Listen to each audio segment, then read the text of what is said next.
Bonjour, bonsoir à vous tous et bienvenue dans Le Monde en 7 ce 24 janvier 2026. Voici les sujets qui vont retenir notre attention. Nous parlerons de ce conseil de paix que Donald Trump vient de lancer. Est-ce qu'il essaye de court-circuiter l'Organisation des Nations Unies? On ira du côté de la Guinée où le nouveau président, le général Mamadi Doumbouya, a prêté serment. On parlera en deuxième partie des législatives au Bénin. Le Parlement sera désormais sans l'opposition. Aucun député de l'opposition n'y sera. Et puis le Togo et le Burkina, avec cette actualité portant sur l'extradition de l'ex-chef de la junte d'Amiba. J'en parle avec deux invités. Olivier Alabi, directeur de publication du magazine Challenge d'Afrique. Bonsoir Olivier. Bonsoir Samuel, bonsoir à tous les téléspectateurs. Et merci d'être notre invité. Merci. Face à vous, Dieudonné Sionou, Dieudonné journaliste. Bonsoir Dieudonné. Bonsoir Samuel, bonsoir à tous, merci pour l'invitation. Merci également d'avoir accepté cette invitation. C'est moi.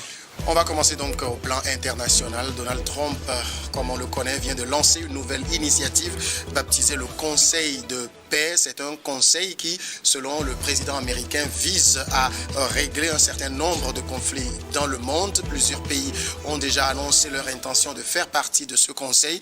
Mais est-ce que ce conseil n'est pas en trop quand on connaît aujourd'hui le rôle de l'Organisation des Nations Unies, cette organisation dont la mission justement est de maintenir la paix dans le monde?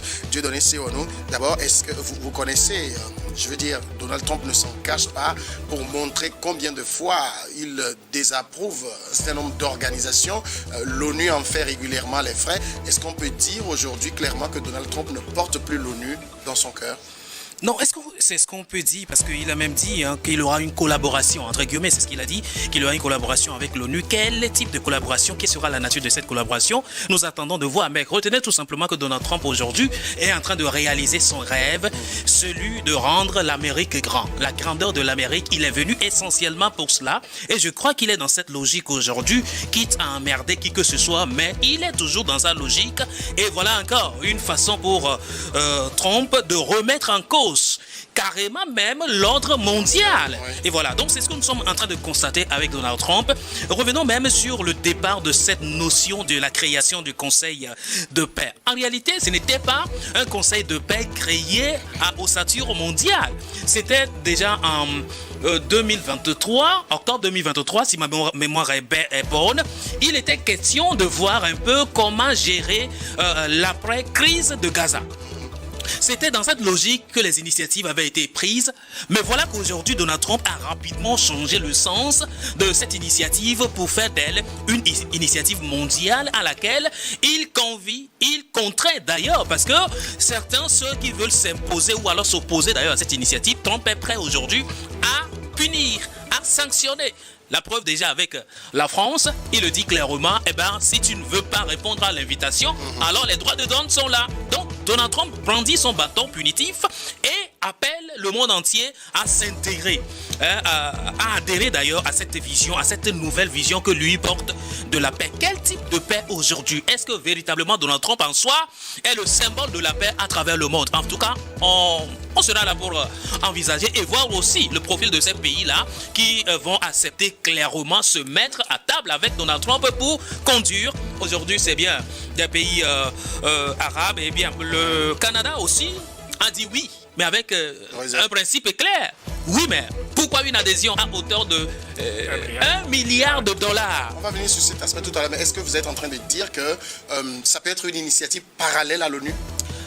C'est ce que je suis en train de voir. Ça, ce n'est que mon avis.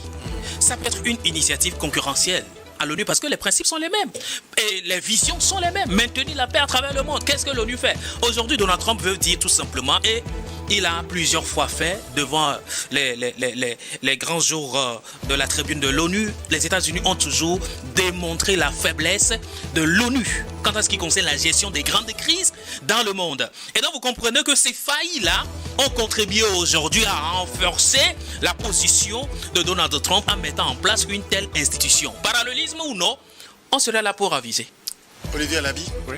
pour vous, Donald Trump est-il en train de, j'ai envie de dire, de prendre le devant pour que la paix soit beaucoup plus renforcée dans le monde, ou bien simplement c'est le gendarme du monde qui crée les règles comme bon lui semble? Non, c'est clair. Pour qui connaît bien le mode de fonctionnement de l'administration Trump, c'est pour... Donald Trump est en train de vouloir créer un instrument à sa guise pour pouvoir régner en patron, contourner l'ONU. Ça c'est clair. Ne pas le voir, c'est passé à côté. Parce que Donald Trump, c'est comme le dit tout à l'heure mon co-débatteur, Donald Trump, je ne pense pas que Donald Trump reflète la paix à travers ses actions. Pour nous venir aujourd'hui parler de conseil de paix, Donald Trump il est très mal placé parce que c'est même déjà mal parti quand il dit que c'est lui qui va prendre il annonce qu'il va prendre la tête de ce conseil et c'est lui qui fixe le montant que les gens vont payer pour pouvoir gérer. $1 milliard. $1 milliard. C'est énorme. Je veux bien voir le profit des États qui vont siéger. C'est un conseil de paix ou bien un conglomérat de nations riches? Non, c'est un conglomérat de nations riches. D'accord, c'est un conglomérat de nations riches parce que le premier critère est clair. $1 milliard pour droit d'adhésion. $1 milliard. Alors, qui peut y aller s'il n'est pas riche? Alors d'abord, Donald Trump veut rassembler les puissances autour de lui pour faire balloter un tant soit peu le pouvoir européen. Je crois qu'il est dans cette logique-là. Aujourd'hui, c'est tous ces pays-là qui se sont précipités pour dire oui à son initiative ne sont pas des pays, ne sont pas des moindres.